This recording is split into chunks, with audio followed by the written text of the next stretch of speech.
प्रस्तुत करे છે જે Bholenath Kadiyakam YouTube channel Shailesh Bariya. Hello guys, આજે અમે તળી નાખવાના છે ફાઇનલી। એના માટે માલ કપાઈ જશે, જોઈ શકો છો।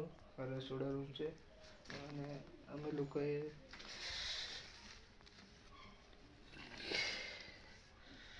લેવલ પણ કાઢી લીધું છે, તમને બતાવી દઈએ છે ગાઈસ।